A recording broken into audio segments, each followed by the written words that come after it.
আজ একটু অন্যরকমভাবে সয়াবিন রান্না করব। তাহলে চলুন দেখা যায়। প্রথমে সয়াবিনটাকে সেদ্ধ করে নিয়েছি, তারপরে তেলের পরে সর্ষের তেল, তেলের পরে জিরে, তেজপাতা, শুকনো লঙ্কা দিলাম, আর দিয়েছি পেঁয়াজ আর আলু একসাথেই ভেজে নিয়েছি। আর এদিকে একটা মশলা বানিয়েছি, শুকনো লঙ্কা, টমেটো আর রসুন, আর দিচ্ছি হলুদ গুঁড়ো আর দিচ্ছি লবণ। মশলাটাকে বেশ ভালো করে কষিয়ে নেব। মশলা তেল ছাড়া অবধি মশলা কষাতে থাকতে হবে।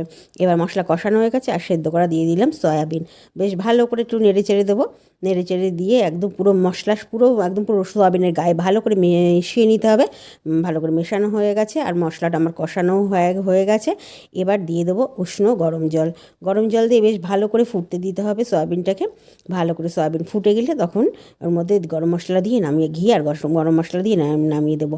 আর আপনারা যদি চান একটু মিষ্টি, যদি ভাবেন আপনাদের মিষ্টির প্রয়োজন আছে, মিষ্টি দেবেন, না দেবেন না। আর গরম মশলা দিয়ে বেশ নামিয়ে দিলাম। ফুটে টকবক করে ফুটছে, খুব সুন্দর।